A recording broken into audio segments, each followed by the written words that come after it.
안녕하세요, 코디정입니다.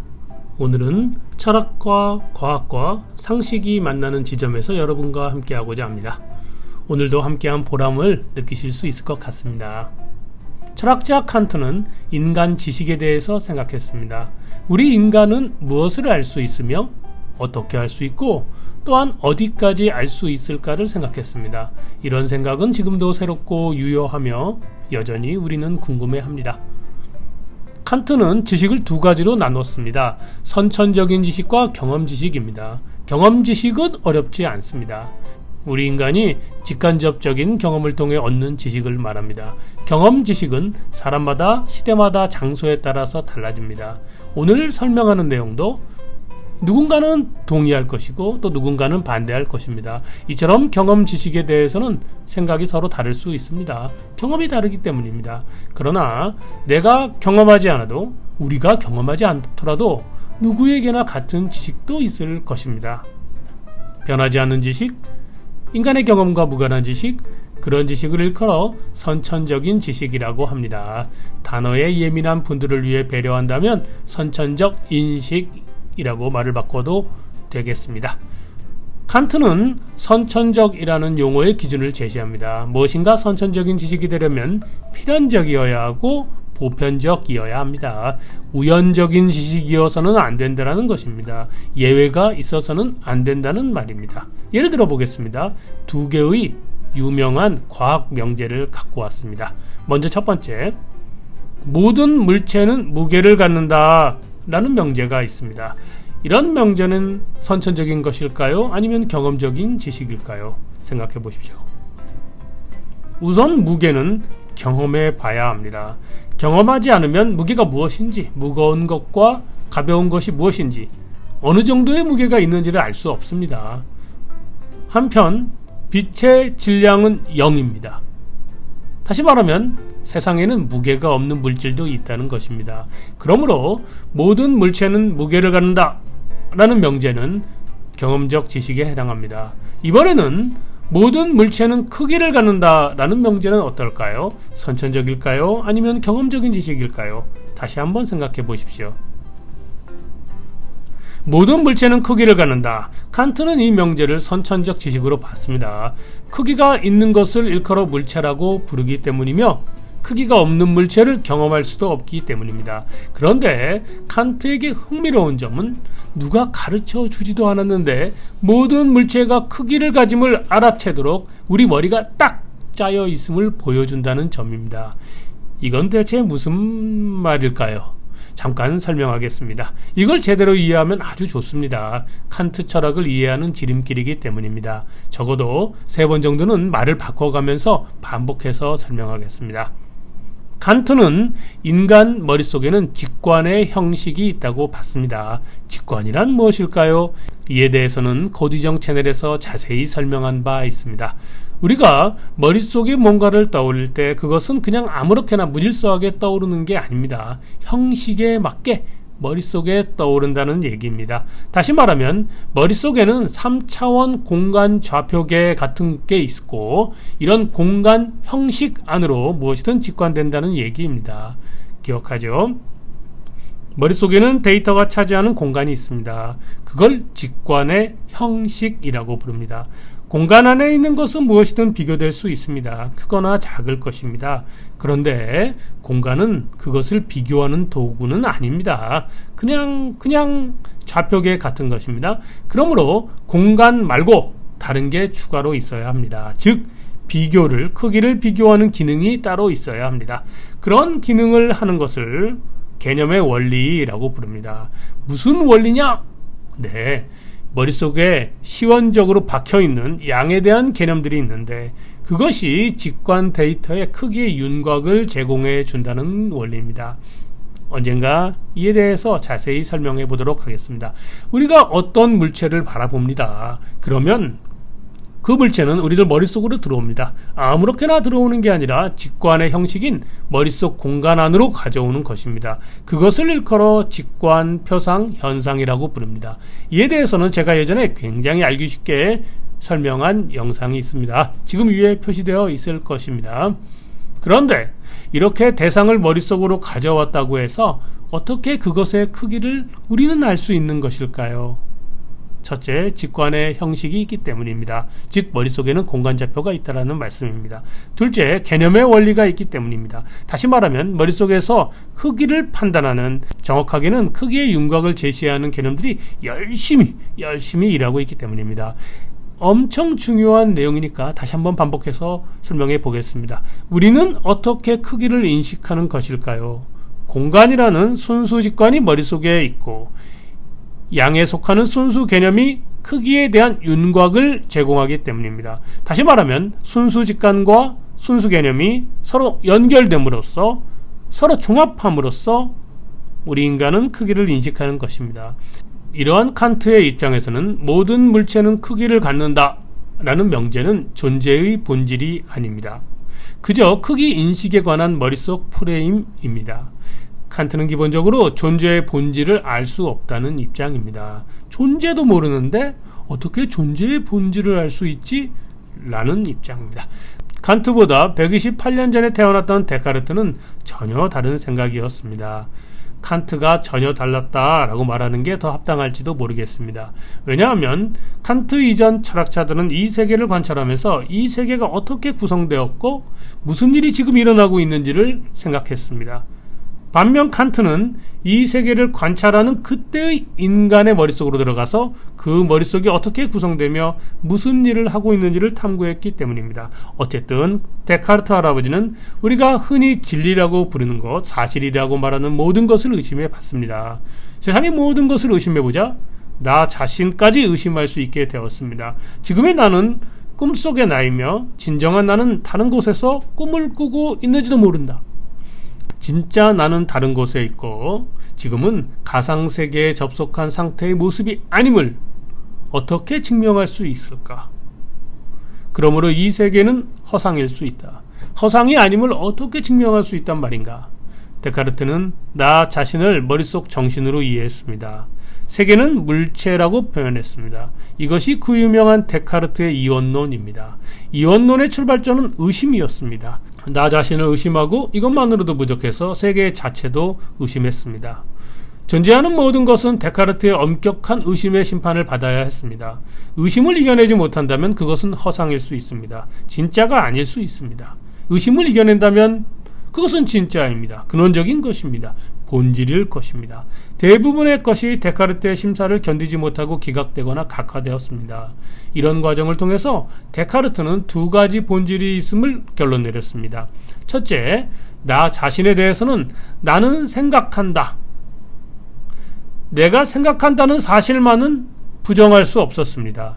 내가 지금 진짜가 아닌 가상세계에 살고 있고 그것을 의심하고 있더라도 그런 생각을 하고 있다는 사실만큼은 의심할 수 없었습니다. 둘째, 내 몸을 포함해서 이 세상 만물의 모든 것을 부정해봤지만 모든 물체는 크기를 갖는다. 이런 사실만큼은 부정할 수 없었습니다. 이것이 데카르트 이원론의 결론이었습니다. 이 세상에서 변함없는 본질은 이 두 가지라는 것입니다. 나는 생각한다. 모든 물체는 크기를 갖는다. 그러나 오늘의 주제는 나는 생각한다가 아닙니다. 그런데 크기가 0이 될 수 있을까요? 수학 문제가 아니라 물리 문제입니다. 크기가 0이 된다면 이것은 있음이 없음이 된다는 말입니다. 존재가 사라지는 것입니다. 수학적으로는 가능할지 몰라도 전통적인 형이상학 입장에서는 불가능합니다. 물론 데카르트에게도 불가능합니다. 크기는 0일 수 없습니다. 그래서 다시 한번 모든 물체는 크기를 갖는다. 그렇기 때문에 크기는 공간적인 것입니다. 여기까지 이해하는데 큰 어려움이 없었죠. 그렇죠, 여러분? 철학자들이 주는 메시지는 이렇듯 자명합니다. 그런데 저는 지금까지 한국어로 설명했습니다. 서양 철학자들은 로마자 알파벳으로 자기 생각을 설명했을 것입니다. 모든 물체는 크기를 갖는다 해서 크기는 영어로 익스텐션입니다. 과거 일본학자가 이렇게 번역했습니다. 모든 물체는 연장적이다. 혹은 모든 물체는 외연을 갖는다. 익스텐션이라는 하나의 로마자 알파벳이 일본과 우리나라에서는 두 개의 단어 연장과 외연이 된 것입니다. 제 추측입니다만은 아마도 예전에 과거에 100년 전일 수 있습니다. 일본 번역자가 달랐을 것입니다. 예컨대 와타나베가 익스텐션을 외연이라고 번역했고 스즈키가 그것을 연장으로 번역했을 것입니다. 번역 과정에서 벌어진 우연적인 일입니다. 이번에는 와타나베 제자들이, 스즈키의 제자들이 이런 우연적인 일에 지나치게 큰 의미를 부여하는 것입니다. 그러면서 형이상학에서는 연장이라는 표현을 쓰고 논리학에서는 외연이라는 표현을 쓰자고 합의를 보는 것입니다. 그리고 세월이 흘러서 이것이 대한민국의 주류가 되었습니다. 나는 데카르트와 칸트가 전하는 메시지를 공부하는 것이지 번역 과정에서 일본 학자들이 어떤 한자를 썼고 한국 학자가 그걸 어떻게 수용했는지를 공부하는 게 아닙니다. 근래 출간한 저의 졸적 괘씸한 철학 번역에서 연장과 외연이라는 일본식 한자를 버리고 크기라는 순 우리말이 좋다고 썼습니다. 아무리 생각해봐도 앞서 설명한 철학적 의미의 익스텐션은 크기보다 더 좋은 단어가 없었습니다. 크기여야 한다가 아니라 크기여야 한다라는 말이 넌센스잖아요. 데카르트와 칸트가 한국어를 모르는 거니까는요. 다만 크기라고 번역하는 것이 가장 바람직하다는 생각이었습니다. 크기라는 단어의 약점은 너무 평범한 단어라는 점입니다. 모르는 사람이 없는 지나치게 쉬운 우리말이라는 점밖에 결점이 없었습니다. 그런데 쉬운 단어로 철학하면 안 되는 것일까요? 모든 물체는 크기를 갖는다. 모든 물체는 연장적이다. 모든 물체는 외연을 갖는다. 똑같은 의미의 이 세 가지 문장 중에서 어떤 문장이 한국인에게 그 의미가 잘 전달될까요? 여러분의 건전한 상식으로 판단해 보십시오. 일본어가 아닌, 일본 스승이 물려준 단어가 아닌 평범한 우리말로 인류 스승의 지혜를 전하는 것이 이 시대의 많은 일이라고 저는 생각합니다. 그래서 나는 모든 물체는 크기를 갖는다 라고 책을 통해서 말했고 지금도 말하고 있고 앞으로도 말할 작정입니다. 그랬더니 악플과 모욕 경험했습니다. 연장과 외연의 차이도 모르느냐? 이런 아마추어가 설치다니! 떼끼! 어딜! 그런데 이상했습니다. 그런 비난을 왜 저한테 하는 것인가요? 서양 철학자에게 직접 하셔야죠. 일본과 대한민국에서는 연장과 외연을 정확히 구별하는데 어째서 너희 서양 사람들은 그것도 구별 못하니? 왜 똑같은 단어 익스텐션 한 가지만 쓰느냐고 그렇게 비판하십시오. 괘씸한 철학 번역에서는 익스텐션을 연장과 외연으로 구별해서 번역하는 걸 반성했으니까 가급적 대한민국 빼줬으면 좋겠습니다. 한편 철학에서 익스텐션은 공간 개념입니다. 시간 개념으로는 쓸 수 없습니다. 하지만 상식적으로 우리는 연장이라는 단어를 시간 개념으로 씁니다. 연장전, 기간 연장 등등 말이죠. 한국에서만 그럴까요? 서양에서도 그러합니다. 서양에서도 기간 연장에 익스텐션이라는 단어를 씁니다. 코디정을 비난하시는 분은 계속 말씀하세요. 너희들은 왜 시간 개념인 기간 연장에서 연장이라는 단어를 익스텐션이라는 단어를 어째서 함부로 쓰느냐? 이번에는 물리학자들에게 요구하십시오. 물질의 물리적 성질은 크게 두 가지로 분류합니다. 인텐시브 프로퍼티즈는 세기 성질로 익스텐션 프로퍼티즈는 크기 성질입니다. 철학을 좀 공부했다고 해서 물리학자들에게 야, 크기라는 단어를 쓰지 마! 연장적이라는 말을 써야지! 라고 주장할 수는 없지 않겠습니까? 서양 사람들은 익스텐션이라는 단어를 평범하게 이렇게 쓰고 저렇게 뒀습니다. 그들이 무식해서 그런 게 아닙니다. 인간의 무수한 경험이 단어에 반영되기 때문에 한 개의 단어일지라도 자연스럽게 다양한 의미가 생기기 때문입니다. 그저 익스텐션이라는 하나의 단어가 일본을 거쳐 한국으로 수입되면서 하나의 표현이 두 개의 표현으로 바뀐 것에 불과합니다. 연장과 외연이라는 번역어는 그저 해프닝이며 우연이고 무슨 대단한 의미가 없습니다. 그런 번역이 틀렸다는 게 아닙니다. 더 좋은 우리말이 있다는 것입니다. 그것이 크기입니다. 데카르트에게 크기는 세계의 본질 중 하나였습니다.